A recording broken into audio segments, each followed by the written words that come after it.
नमस्कार, मैं रघुनाथ प्रसाद आज चर्चा कर रहा हूँ ऑनरेबल पटना हाई कोर्ट में दायर किए गए एक PIL की जो SC ST MBC और BC को दिए गए 65% आरक्षण के संबंध में।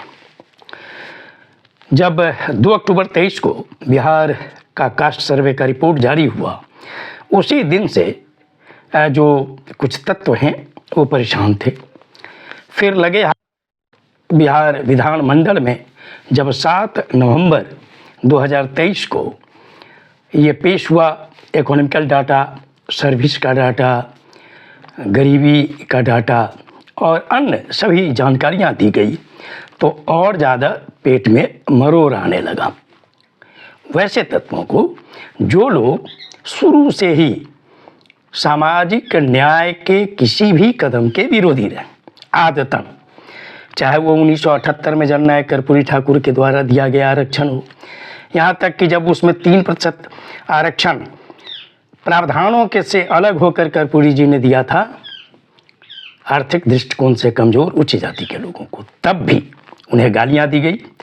पूरे देश में हंगामा खड़ा किया गया और इन लोगों ने तब भी हंगामा खड़ा किया जब 1990 में तत्कालीन प्रधानमंत्री श्री विश्वनाथ प्रताप सिंह जी ने मंडल आयोग की अनुशंसा को लागू किया।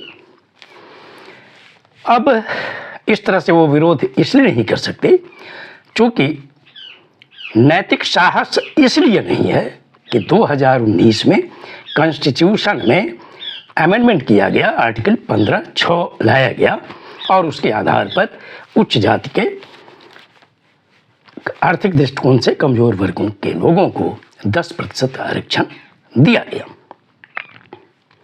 उस वक्त ये सारे लोग चुप रहे, ये पास भी हो गया, तुरंत लागू भी हो गया।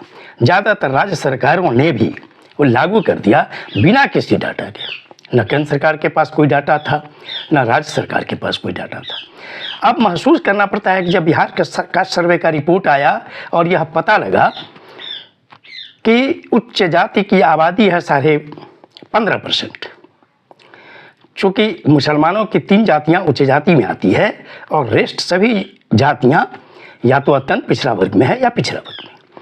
तो हिंदुओं की उच्च जाति की आबादी तो सिर्फ 10-10.5% है।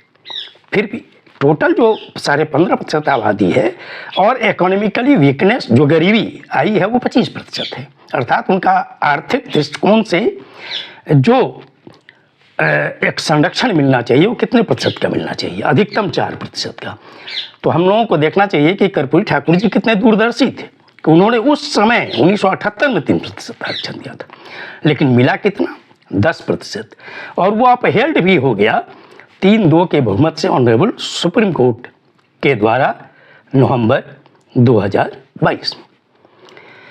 अब चूंकि यह नैतिक साहस नहीं है लोगों में, ये जो लोग केस कर रहे हैं कि वह कैसे विरोध करें सड़क पर, वो नहीं कर सकते, क्योंकि वो जानते हैं इस बात को कि भले जो भी हो, जितने भी तर्क दिए जाएं, लेकिन यह स्पष्ट है कि जो बार बार कहा जाता है 50% आरक्षण, 50% सीमा सीलिंग, 50% सीलिंग तो ऑटोमेटिक टूट गया है।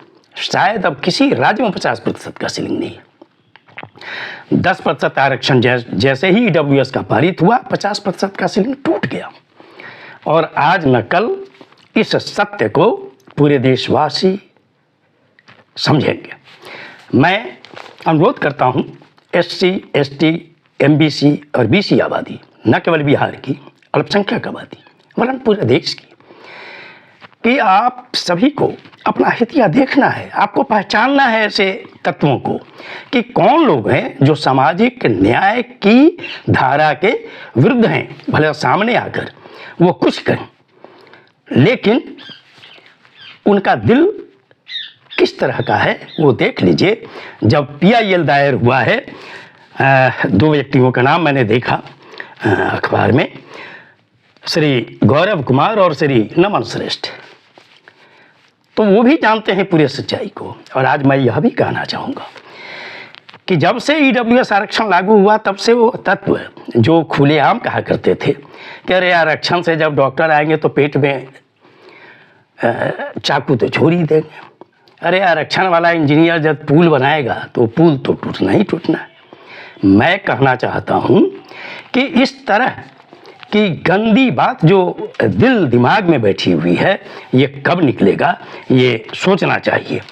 अब जो सारी परिस्थिति सामने आई है, अब ईडब्ल्यूएस का कट ऑफ को आप देखिए, चाहे यूपीएससी हो, राज्यों का पब्लिक सर्विस कमीशन हो, सबऑर्डिनेट कमीशन हो, एसएससी हो, आईबीपीएस हो, रेलवे हो, इंश्योरेंस हो, अमूमन यह पाया जा रहा है कि ईडब्ल्यूएस का कट ऑफ ओबीसी से या तो कम होता है या समरूप होता है।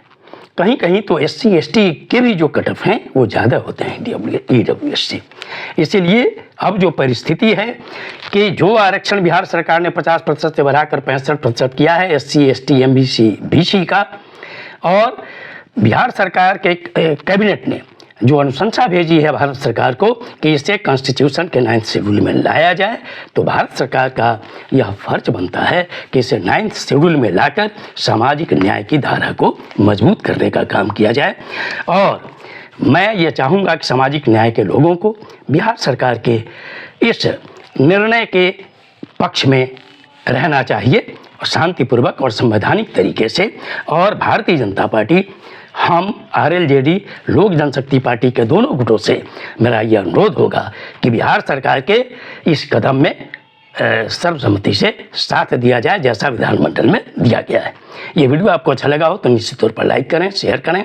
अब तक मेरे चैनल को आपने सब्सक्राइब नहीं किया तो सब्सक्राइब करें, बेल आइकन को टच करें ताकि मेरे हर आने वाले वीडियो का नोटिफिकेशन आपको तुरंत मिल जाए। आप सभी लोगों के लिए शुभकामनाएं। धन्यवाद। जय।